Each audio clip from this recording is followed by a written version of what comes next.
Bonjour à tous et bienvenue dans le deuxième Intersection X de la semaine. Printemps numérique est là pour vous écouter, vous donner la parole en tant qu'acteur de notre communauté pendant cette situation inhabituelle. Alors que le milieu de la santé est mis à rude épreuve mondialement depuis le début de la pandémie, l'urgence est à la mise en place de protocoles pour diminuer les éclosions. Pour faire face à la crise, les milieux hospitaliers ont besoin de matériel spécifique qui sont rapidement en quantité limitée, voire en rupture de stock à cause de la trop grande demande mondiale. Comment rester optimal et proactif dans cette situation? Cette semaine, Intersection X aborde le sujet de l'innovation technologique au service de la santé en temps de crise, au programme analyse, conseil et exemple pour mieux vous en sortir dans cette situation. Pour continuer cette thématique de la semaine, j'ai le plaisir d'accueillir aujourd'hui Jacques Deguise du laboratoire en imagerie et orthopédie de l'ETS et du CRCHUM.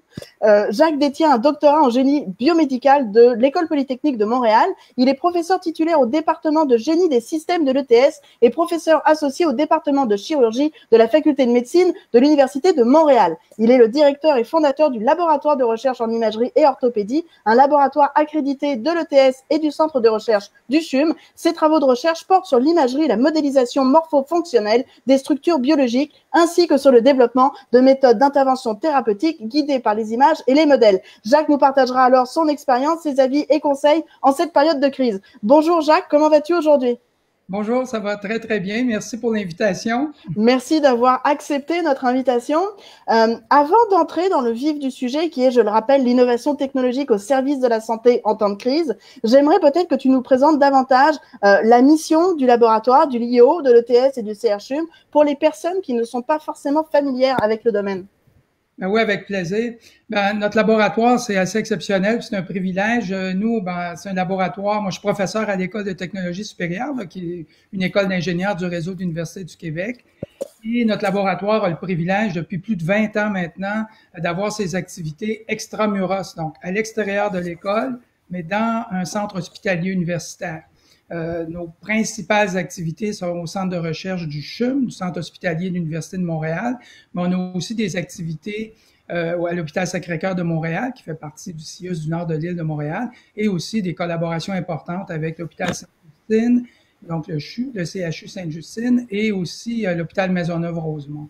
Donc nous, c'est assez extraordinaire comme situation de laboratoire. Ça permet à des ingénieurs, nos ingénieurs qu'on forme et nos chercheurs, de travailler au quotidien avec des professionnels de la santé, avec des patients et aussi avec le secteur industriel avec qui on essaie de développer ensemble des dispositifs, des modalités d'intervention. Donc, c'est un carrefour d'innovation ancré dans le milieu d'usage. Alors, c'est vraiment intéressant comme situation. Mais ce que je trouve en plus intéressant, c'est que oui, effectivement, vous venez réunir autant le côté manufacturier pour justement produire les outils que vous allez pouvoir utiliser dans le milieu hospitalier. Donc, vous êtes vraiment entre les deux. Vous pensez, vous êtes en design pour identifier les technologies et les meilleures méthodes pour pouvoir produire justement les outils dont les hôpitaux vont avoir besoin. Mais ce qui est en plus, je trouve très intéressant, c'est de voir le fait que plusieurs universités qui pourraient être compétitrices à la base, travaillent en commun. Là, on est avec l'ETS qui fait partie de l'Université du Québec et on travaille avec l'Université de Montréal. Donc, c'est vraiment créer une communauté autour du service pour le milieu hospitalier. C'est bien ça? Oui, tout à fait. C'est encore une fois, c'est une occasion extraordinaire, une opportunité. J'appelle ça un privilège aussi de pouvoir travailler en intersectoriel et en interinstitutionnel.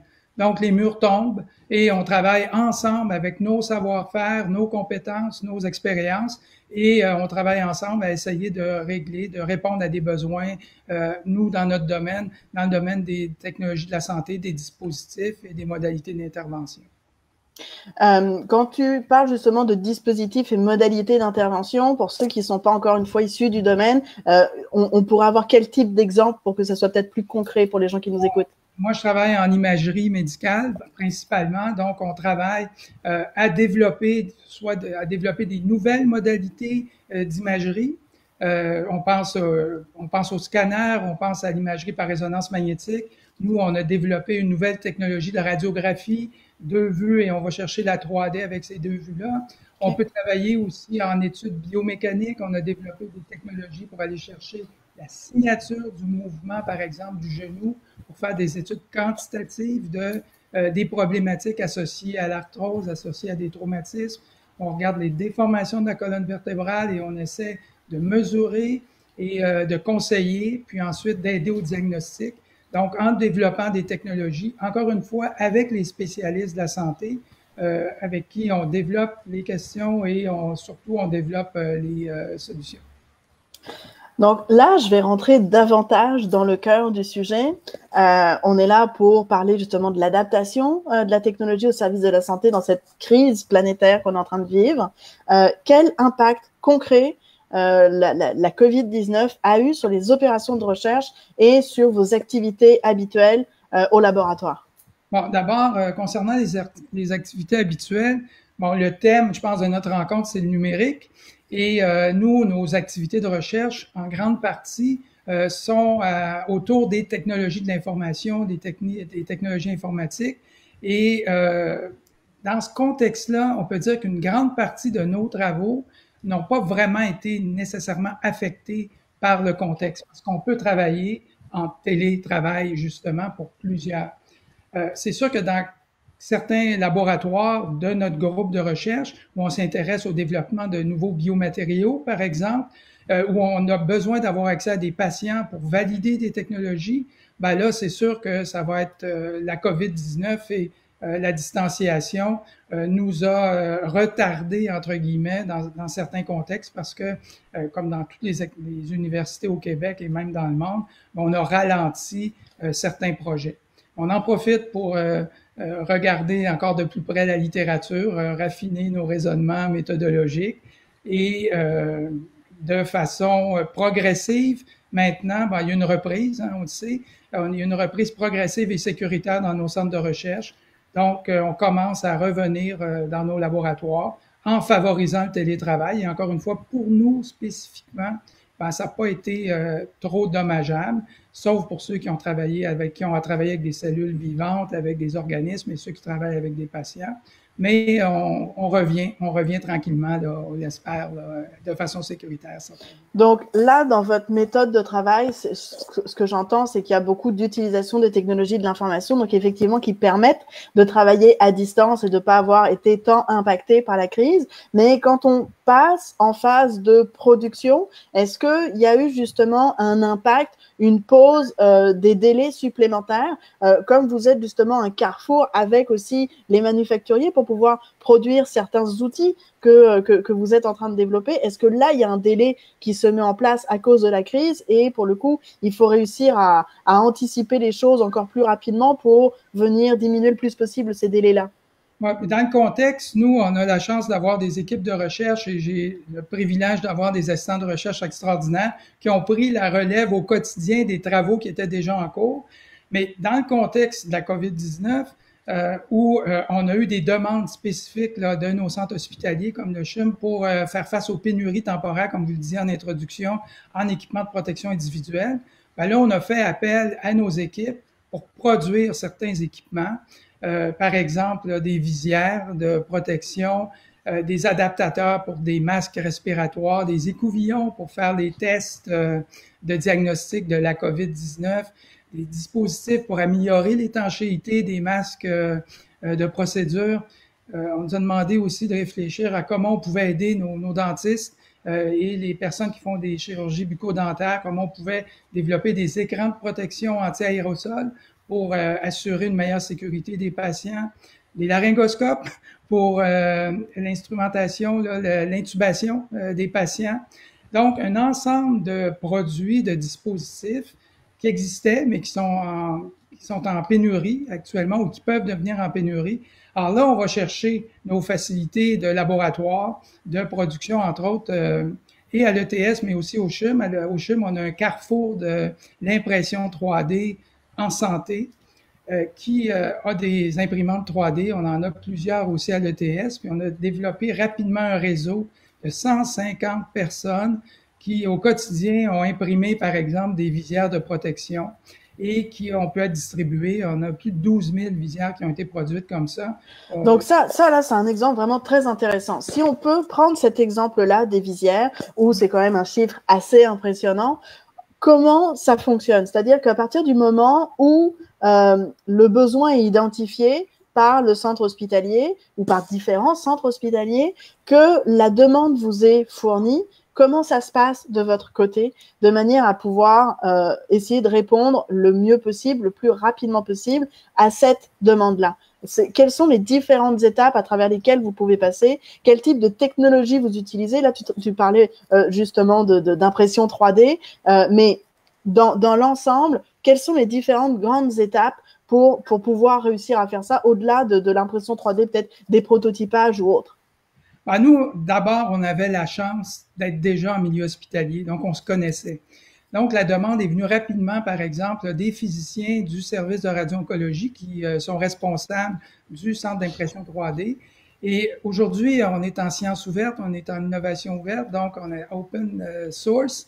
Donc, on est allé chercher des modèles, par exemple, là, de visières qui avaient déjà été approuvés, qui avaient déjà fait leurs preuves. Et donc, rapidement, on a adopté un modèle et on l'a pas commencé à le fabriquer, puis on l'a imposé au groupe hospitalier. Encore une fois, on a la chance, dans un contexte de collaboration très proche avec le milieu hospitalier, c'est que rapidement, on a prototypé certaines solutions qu'on pensait adéquates. On les a montrées au service des approvisionnements. On les a montrées à Hygiène Salubrité. On les a montrées aux tous ceux qui s'occupent là, des infections, de réutilisation du matériel et surtout aussi à l'administration de l'hôpital. Et rapidement, il y a eu un OK. Il y a eu un accord sur ce qu'on pouvait faire. Et là, on s'est retourné vers nos laboratoires de l'ETS et vers les contacts qu'on avait avec nos étudiants. Et on a, comme je vous l'ai dit, là, choisi d'utiliser ces imprimantes 3D-là, qui au départ sont pour des prototypes. C'est pas fait pour de la grande production, mais pour des productions en petits lots. Mais si on multiplie plusieurs îlots de production, nous, comme je vous disais, on en avait autour de 150 qui fonctionnaient en même temps, bien, ça nous a permis de partir d'une identification d'un besoin, de le valider auprès des administrations hospitalières, et c'est absolument important de faire ça, parce qu'on ne peut pas imposer un produit qui n'a pas été accepté et validé, et ensuite, on peut passer en production et en livraison. Ça, c'est un des exemples là, sur lequel on a travaillé puis qu'on continue à travailler actuellement. Donc, si j'entends bien, au-delà de la partie demande, un peu en fait comme on ferait pour pour proposer un nouveau produit sur le marché, il faut qu'on ait identifié le besoin réel, qu'on regarde ce qu'on est en mesure de faire, qu'ensuite on aille le tester. Donc là, vous le testez avec de vrais patients, avec des praticiens, avec les collaborateurs hospitaliers, de manière à pouvoir l'optimiser le plus possible et ensuite le faire valider, approuver pour pouvoir le produire. Comment parce que là, par exemple, tu dis c'est 150 points d'impression 3D, vous en avez quand même fait 12 000. Ça veut dire que chaque lieu, chaque nouveau point de production, on a quand même fait presque 1000 chaque. Comment on fait pour avoir la matière suffisante en aussi peu de temps? Parce que ça veut dire que ce qu'il y a en rupture de stock, arrivé à un moment, c'est la matière première aussi qui est en rupture de stock. Est-ce que les centres hospitaliers ont des stocks beaucoup plus grands à la base déjà pour anticiper ce genre de crise-là? Comment ça se passe? Ben, pas nécessairement, justement, pour cet exemple de visière-là. Au contraire, c'est le fait d'avoir multiplié les îlots de production que chaque personne qui avait une imprimante, c'était même des étudiants qui pouvaient en avoir une chez eux, dans leur maison, dans leur logement. Il y avait une petite quantité de matières premières qui permettait d'imprimer jusqu'à des centaines. D'autres laboratoires comme nous à l'ETS, on a une capacité de production beaucoup plus grande, au CHUM aussi. Et c'est en multipliant ces îlots de production-là qu'on a pu arriver à ces chiffres de 12 000.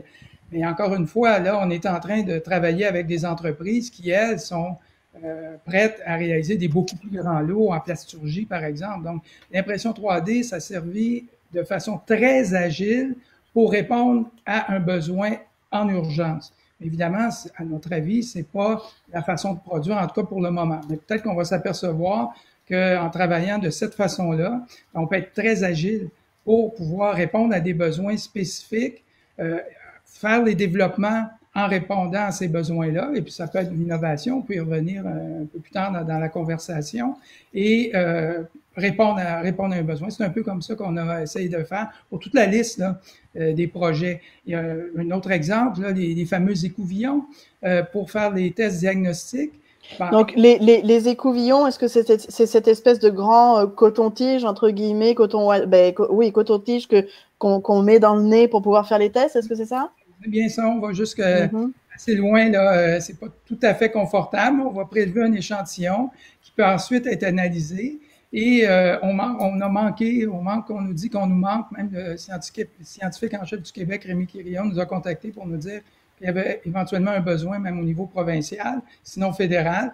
Ben, on s'est dit, on est allé chercher quelques exemples qui avaient été proposés encore une fois en open source, là, j'ai pas le terme français maintenant, mais tout le monde sait maintenant ce que c'est l'open source. On a regardé, on a imprimé, on a fait tester encore quelques échantillons. On avait encore une réunion ce matin avec une équipe clinique qui regarde si c'est compatible avec les anciens écouvillons.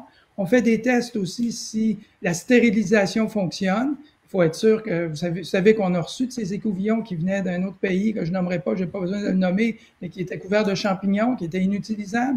Donc, il faut s'assurer qu'on est capable de stériliser correctement, qu'on est capable de produire correctement, qui répondent de façon sécuritaire aux besoins. Et on fait une démarche parallèle avec des spécialistes là, réglementaires pour répondre aux besoins d'homologation de Santé Canada et terminer une étude clinique très rapidement. Puis on est vraiment privilégié d'avoir le support de la Fondation du CHUM actuellement pour nous aider à financer cette opération-là, d'études cliniques, de sécurité et d'homologation, pour ensuite offrir encore une fois une solution en îlot où chaque machine d'impression 3D pourrait fabriquer des milliers d'écouvillons sur place pour ceux qui en auraient besoin. Donc là, ce que je comprends, ce que tu es en train de dire, c'est que même si vous êtes un laboratoire au sein du centre de recherche du CHUM, que vous êtes l'ETS, que vous faites ça depuis maintenant plusieurs années, vous travaillez en collaboration entre spécialistes pour le milieu hospitalier, il y a toujours ce besoin d'aller le faire homologuer par Santé Canada. Comment ça se passe? Est-ce que ça peut être une perte de temps dans une situation justement comme celle qu'on est en train de vivre en ce moment? Est-ce qu'il y a des manières de procéder? Comment, alors que vous êtes des spécialistes qui avaient l'habitude de travailler justement ensemble, qui faites les meilleurs tests possibles pour justement avoir les besoins patients et hospitaliers les plus précis, comment on fait justement pour faciliter cette étape d'homologation-là, qui est une étape administrative qui peut prendre justement plus de temps? Oui, d'abord, on essaie de suivre des protocoles standardisés qui sont connus pour certains types de dispositifs médicaux. Il y a différentes classes de dispositifs. Et en fonction de ces classes, il y a des protocoles qui sont proposés. On essaie de les suivre le plus près possible. On est accompagné aussi par des spécialistes d'homologation. Nous, notre laboratoire, si je reviens à notre laboratoire LIO, qui est en milieu, là, qui est au CHUM depuis plusieurs années, on est un des premiers laboratoires au monde, à notre connaissance, à avoir certifié un système de gestion de la qualité qui est ISO 13485 là, pour les connaisseurs et qui est obligatoire pour toute entreprise canadienne, américaine ou en Europe. C'est obligatoire d'avoir ce système de gestion de qualité-là quand on fabrique et distribue des dispositifs médicaux. Nous, donc, ça fait 10 ans que notre laboratoire de recherche a proposé cette certification-là et tous nos projets suivent cette démarche qualité-là. Donc, ça permet d'accélérer les transferts vers les partenaires industriels. Ça nous permet de connaître les bonnes pratiques au niveau de la qualité, au niveau de la traçabilité de tous les événements de production d'un système de recherche. Et on a même, à partir de notre laboratoire, créé une petite jeune pousse, là, je vais faire une petite publicité pour eux, qui est sortie de notre laboratoire, qui s'appelle la Visio Qualité, et qui maintenant accompagne des laboratoires comme nous et qui nous accompagne même dans notre démarche, par exemple, de certification pour les écouvillons. Et pour répondre aussi en grande partie aussi à la question, Santé Canada a proposé dans le cadre de la COVID-19 des façons d'accélérer ces processus d'homologation-là pour répondre spécifiquement aux besoins là, de la COVID-19. Donc, il y a un effort gouvernemental et administratif qui est mis en place justement pour pouvoir accélérer cette méthode-là. Oui, à tous les niveaux. Donc, ça aussi, ça permet de rapidement, mais tout en demeurant absolument sécuritaire. Il faut penser à la sécurité des patients, il faut penser à la sécurité de nos professionnels de la santé qui vont utiliser ces dispositifs. Il faut absolument répondre à ces questions de sécurité-là. Mais une fois qu'on est rendu à ces étapes-là d'homologation, bon, ça peut être accéléré. Mais en assurant qu'on ait bien suivi les protocoles. Toujours. Là, on a, je pense, une meilleure visibilité de comment ça fonctionne pour pouvoir créer des besoins qui sont très spécifiques dans le milieu hospitalier. Quel défi cela implique de travailler en temps de Covid-19?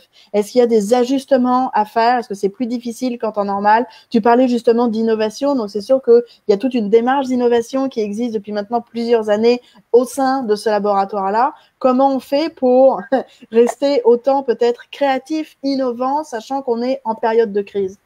Bon, mais dans la période de crise, évidemment, comme tout citoyen, je vais me faire le porte-parole du docteur Arruda, on respecte les consignes, on essaie de travailler le maximum en télétravail, on respecte les aspects, les règles de distanciation, de lavage des mains. Je me suis jamais lavé autant les mains depuis quelques semaines, et le port du masque quand on a à se rencontrer.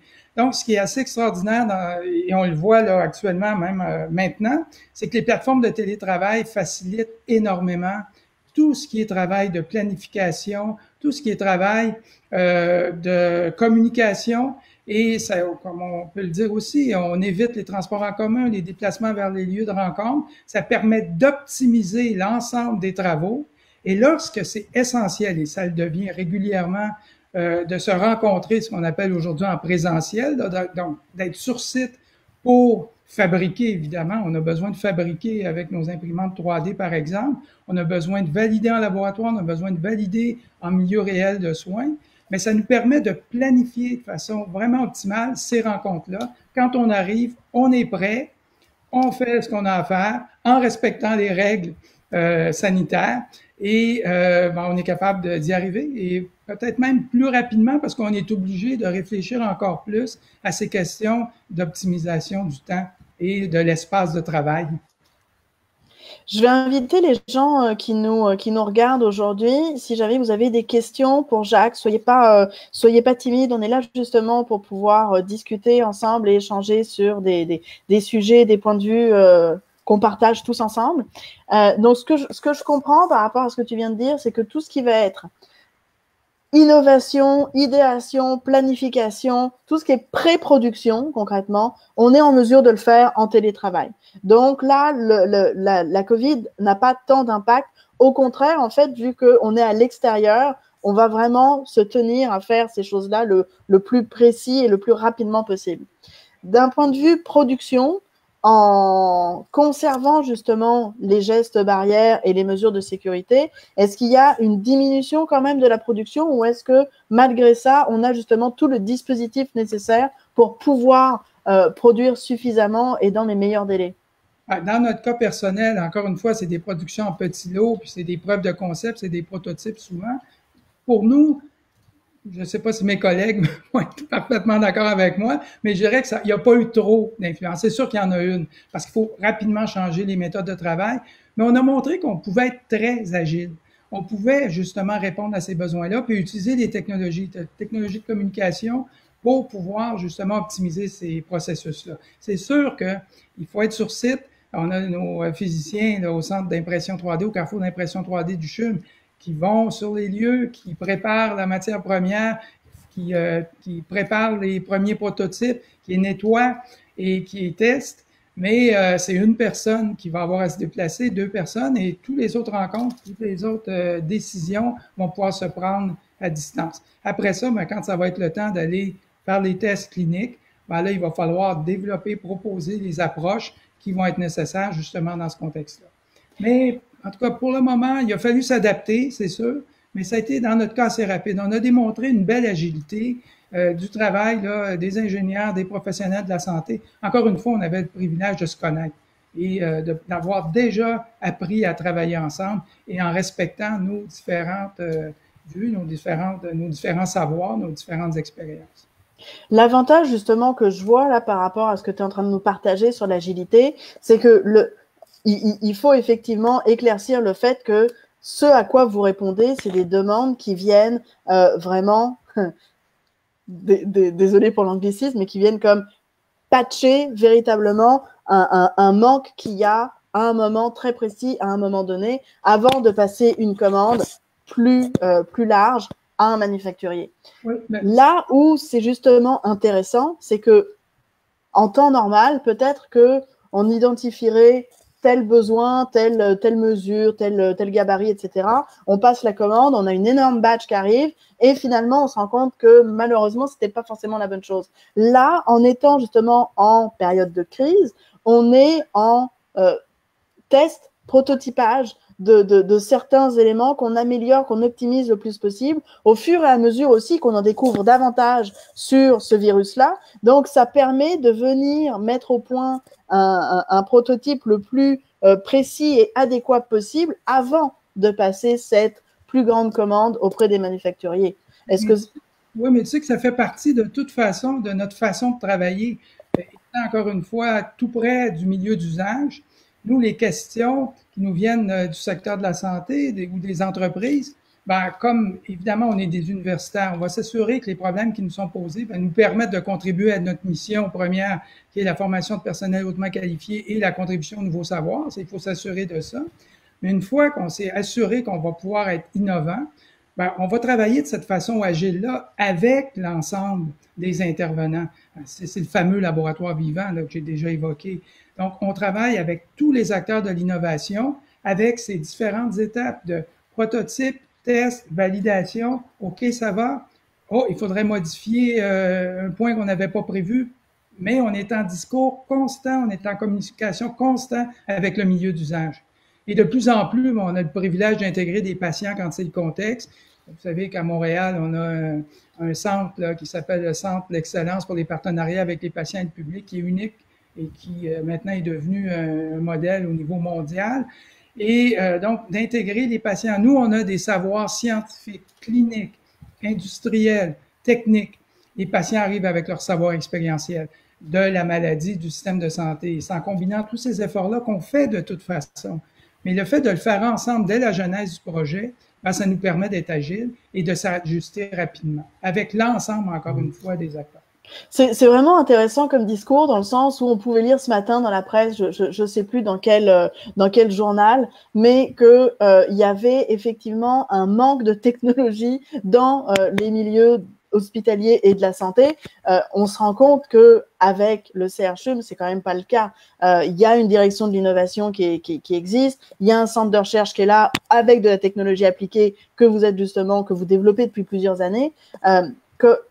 Comment on pourrait peut-être améliorer la diffusion, le fait que monsieur, madame, tout le monde, pas forcément les patients, mais la communauté, la société en général, sache davantage les protocoles que vous développez à l'interne pour avoir peut-être meilleure figure, puis montrer justement que vous êtes innovant. Ouais, on doit apprendre à communiquer. C'est pour ça que c'est sûr que nous, les chercheurs, on publie dans nos journaux scientifiques. Mais je pense qu'on est en train de faire aujourd'hui. Pour moi, c'est aussi extrêmement important. Ça fait partie de notre mission, ça fait partie de notre travail, de communiquer à l'ensemble de la collectivité, à l'ensemble des citoyens, les réalisations, les partenariats qu'on met en place et la façon qu'on a de travailler. Et je pense que dans ce contexte-là, on a cette responsabilité-là de communiquer. Puis encore une fois, grâce à des interventions comme aujourd'hui, on est capable, j'espère, de bien communiquer. On est capable ensemble de résoudre des grands problèmes avec nos moyens et avec des équipes, là, encore une fois, intersectorielles très importantes. Non, puis c'est très intéressant justement que tu partages ça parce que c'est une des valeurs primordiales du printemps numérique. On a justement décidé de mettre en place Intersection X exprès pour pouvoir donner la parole aux acteurs de notre communauté technologique très globale, de manière à pouvoir partager ce genre d'innovation-là, mais aussi de montrer et d'insister l'aspect intersectoriel. On croit beaucoup à la pollinisation croisée, c'est-à-dire que des innovations qui sont faites dans tel milieu, dans tel domaine, dans telle industrie, vont pouvoir donner des idées, vont pouvoir inspirer d'autres spécialistes, d'autres experts ailleurs.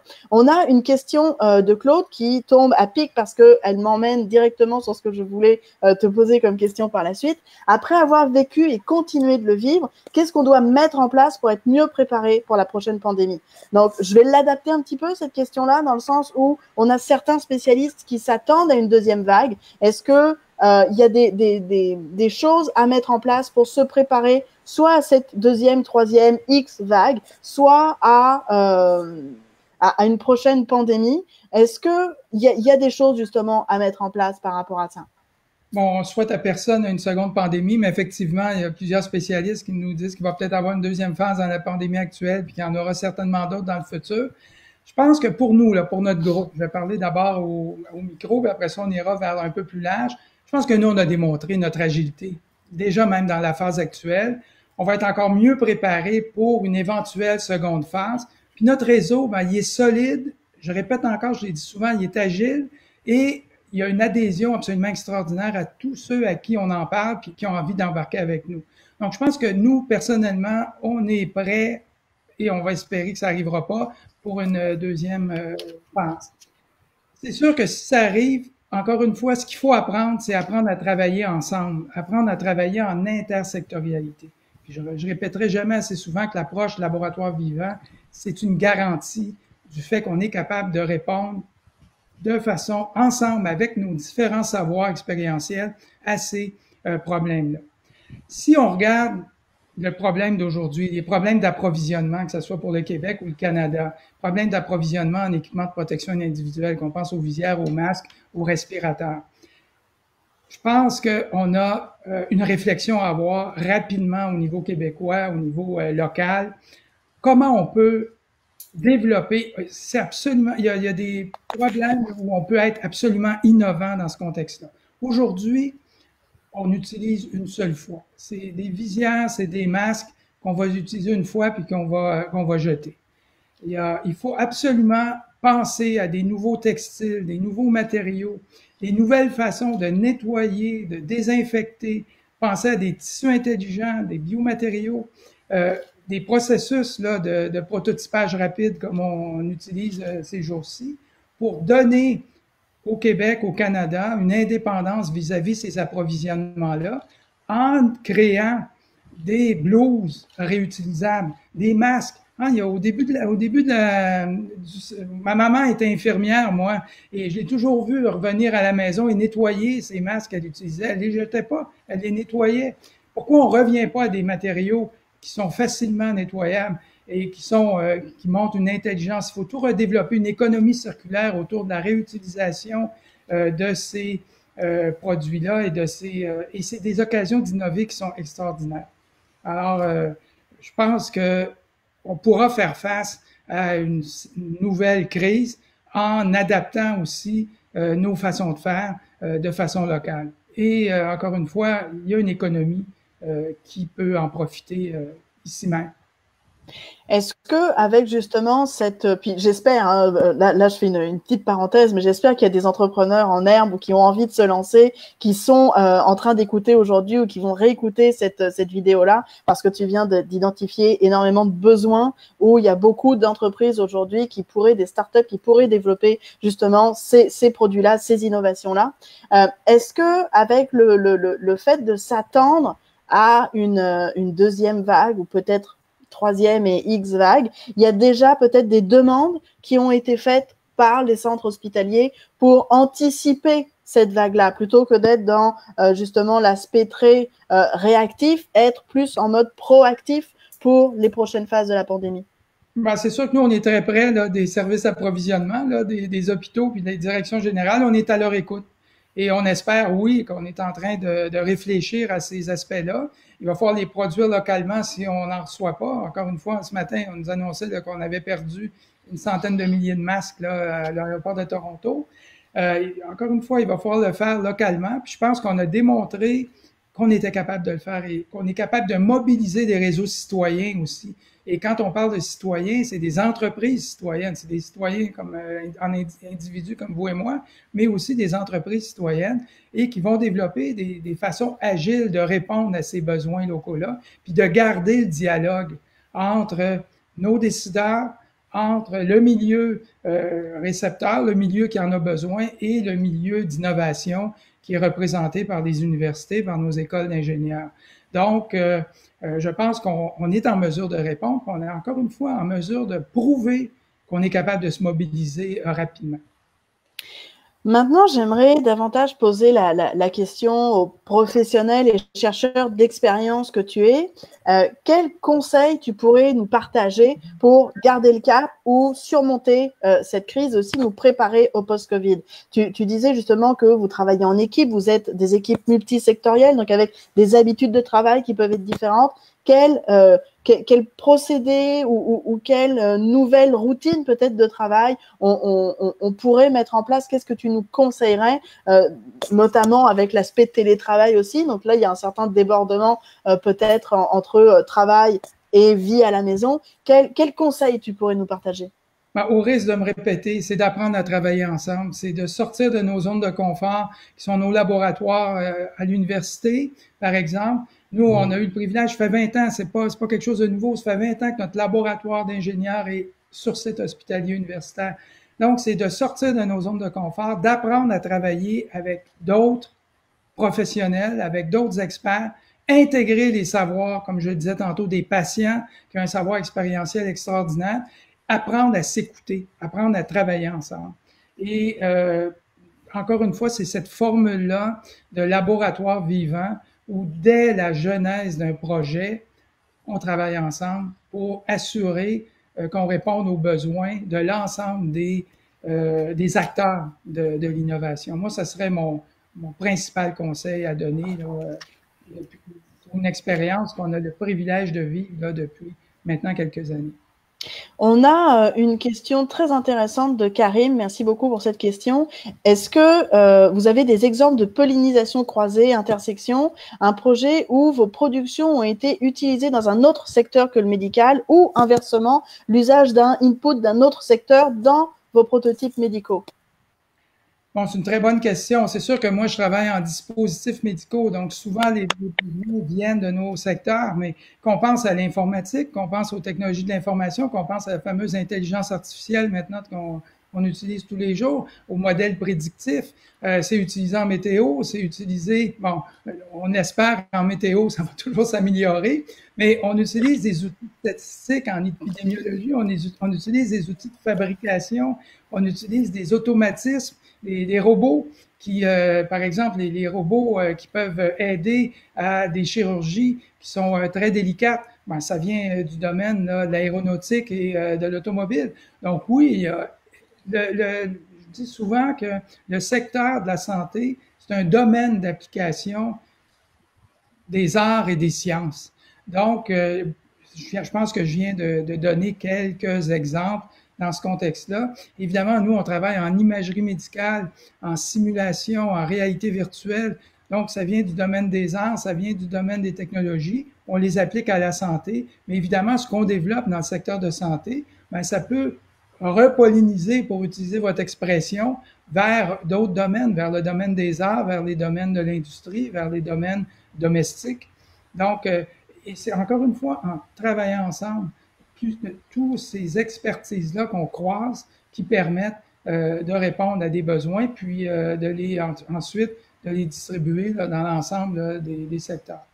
Est-ce que là, par exemple, tu parlais des robots qui peuvent être issus du milieu aéronautique ou automobile. Est-ce que on a un exemple peut-être concret qui a été fait au CHUM où vous avez travaillé en collaboration avec un manufacturier qui, à la base, euh, ben, travaillait pas avec vous, mais justement utilisait une méthode ou un outil, quelque chose qu'il avait produit ailleurs, sur lequel vous vous êtes justement adapté, inspiré, mis au point pour pouvoir le transférer d'un point de vue médical? Oui, ben, il y a des projets actuellement. Moi, je travaille avec le Centre des grands brûlés pour améliorer, par exemple, la prise en charge des grands brûlés là, dès l'évaluation des superficies brûlées versus les superficies totales. Là. Il y a un ratio qui est très important qui va déterminer là, toute la quantité de liquide qu'on doit donner aux patients. Ben, on utilise des scanners qui étaient utilisés dans le domaine du jeu vidéo, dans le domaine là, de la conception. Et on travaille avec une toute petite entreprise, une jeune pousse actuellement, qui avait développé une de ces applications-là d'imagerie 3D, de modélisation 3D, et on regarde comment on peut l'adapter aux besoins précis du traitement des grands brûlés. Donc, c'est un très bel exemple, ça, de partenariat. Donc, un exemple qui vient du milieu du jeu vidéo, qui à la base a été designé pour du divertissement. On arrive à réutiliser la même méthode de travail, d'application dans le milieu de la santé. Oui, produire, là, nous, on a besoin de la représentation de nos patients du corps humain en entier. Bon, on utilise des logiciels qui sont utilisés précisément dans le monde du jeu vidéo et du cinéma d'animation. Parce qu'ils ont travaillé, eux, sur des représentations très réalistes du corps humain. Nous, c'est ce qu'on avait besoin. Et comment, nous, on est capable, avec seulement quelques mesures, puis les algorithmes de prédiction, à partir de 2 ou 3 mesures, on est capable de représenter l'avatar 3D du patient sur lequel on peut reporter justement les brûlures sévères et obtenir automatiquement ces ratios qui sont absolument importants pour les apports liquidiens. Donc, c'est un très bel exemple. Ce qu'on produit qui vient d'autres domaines, on utilise cette technologie-là, on va la modifier, on va l'optimiser pour nos problèmes. Puis effectivement, ces réponses-là vont pouvoir retourner. Moi, je pense au prêt-à-porter.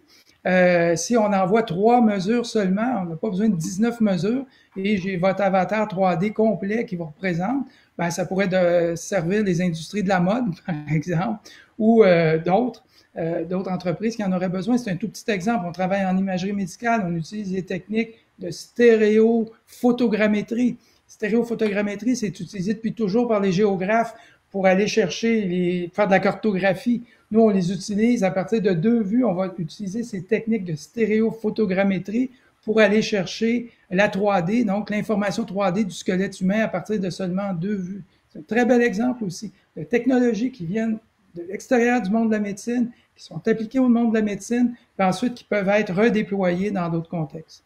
C'est là où on se rend compte justement que les experts, comme tu le dis, doivent se parler, doivent travailler ensemble, doivent s'écouter. Puis c'est même dans votre démarche dans le laboratoire, on se rend compte que c'est la même démarche que pour du design sprint. C'est-à-dire que on est là, on fait de l'idéation, on fait du prototypage, on fait du test, on fait de l'itération et on recommence. Donc on utilise en fait des méthodologies qui existent déjà ailleurs. Si jamais on a d'autres questions de la part du public, on est là. J'aurais une dernière question peut-être pour toi.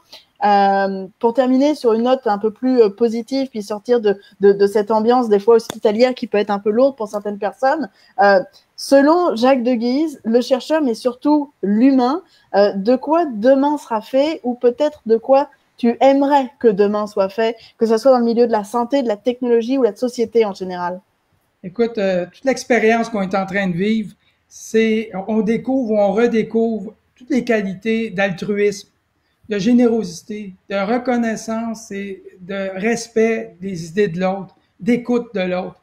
Alors moi, je pense que l'humain, on va s'en ressortir beaucoup plus grandi en utilisant c'est des qualités qui existent depuis que le monde existe, qu'on a tendance à oublier des fois, parce que dans des secteurs où ça devient immensément compétitif, où on oublie l'autre, ben là, je pense que c'est un bel exemple où on a à revenir vers l'autre et à l'écouter et surtout apprendre à travailler ensemble en respect des différents savoirs, des différentes expériences qui peuvent être apportées.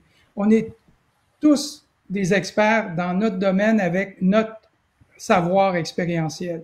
Et il n'y en a pas un savoir qui est plus important ou moins important que l'autre. Et c'est ça qu'il faut réapprendre, à mon avis, autant dans tous les niveaux. autant au niveau politique, communication, des arts, c'est de travailler ensemble. Moi, je travaille avec les artistes de la Société des arts technologiques sur des projets là, où on veut reconstruire l'identité des personnes qui sont défigurées là, suite à des cancers où ils vont perdre une partie de leur visage. Bon, on travaille avec des artistes, on travaille avec des philosophes, on travaille avec des psychologues, évidemment avec les gens de la clinique, et c'est ensemble qu'on réussit à trouver des solutions avec des patients qui nous apportent leur savoir encore. Et encore une fois, c'est redécouvrir ces vertueux, mais ces vertus de base-là qui nous animent puis qui nous permettent de vivre puis de bien vivre ensemble. De se retrouver aussi à moins de 2 mètres, on l'espère, le plus tôt possible. On a hâte, effectivement. Merci beaucoup, Jacques, pour cet échange, pour ce témoignage très riche, très fascinant. On pourrait continuer de discuter ensemble encore pendant des heures. Je vais essayer de résumer ton discours d'aujourd'hui. Vous travaillez beaucoup en modèle, justement, open source, qui permet de tester rapidement des prototypes. Vous identifiez les besoins, vous les validez, vous passez en mode de production, ensuite en itération, de manière à pouvoir passer en production plus globale et en mode livraison. Vous avez un principe de multiplication des îlots de production pour augmenter la capacité de production. C'est-à-dire, qu'est-ce qu'on possède déjà, qu'est-ce qu'on est en mesure de multiplier pour pouvoir produire encore plus ou différemment. Suivre les protocoles aussi de fabrication pour faciliter l'homologation, c'est-à-dire que même s'il y a des choses qui ont été développées, facilitées par Santé Canada, il y a quand même justement le fait de suivre des protocoles déjà identifiés à la base depuis longtemps qui permet de plus rapidement produire et d'être homologué. Le télétravail, selon toi, justement, facilite la planification, la communication et permet de faire avancer les projets, c'est-à-dire que à partir du moment où on passe en production présentielle, il y a déjà le plus gros du travail qui a été fait. Le télétravail est là justement pour nous aider là-dedans. L'autre clé à mettre en place, c'est vraiment l'agilité. Encore et toujours, il faut être très agile, il faut être à l'écoute des besoins, il faut toujours voir comment on peut optimiser les choses pour que ça soit le plus parfait possible. Donc, c'est vraiment la clé que tu nous suggères pour faire face à des crises de cette envergure. On voit aussi qu'il faut apprendre à travailler ensemble, tu l'as répété plusieurs fois, en laboratoire, pour pouvoir tester, laboratoire vivant qui nous permettent donc justement de tester ces prototypes-là et encore une fois de faire des itérations qui sont nécessaires et absolument obligatoires. Tu nous parles aussi d'une économie circulaire à mettre en place peut-être dans le milieu de la santé. Il y a plein de choses aujourd'hui qui sont à usage unique. Comment on fait pour pouvoir passer en mode circulaire, réutiliser des choses, avoir peut-être des matériaux qui sont intelligents? C'est justement des questions qu'on est en train de soumettre en ce moment. Encore une fois, tu nous le disais, ce qui est important, le conseil que tu nous répètes le plus possible depuis le début, c'est de travailler ensemble, de s'écouter, réutiliser aussi les technologies d'autres industries, ne jamais repartir de zéro, voir ce qui existe déjà et comment on peut l'adapter, l'optimiser dans le milieu qui nous concerne et qui nous intéresse. Et enfin, qu'est-ce qui pourrait rester de cette crise d'un point de vue humain? Tu l'as dit très justement, les valeurs humaines, l'altruisme, le respect, l'écoute de l'autre et revenir en fait à l'essentiel de ces vertus les plus importantes pour la société.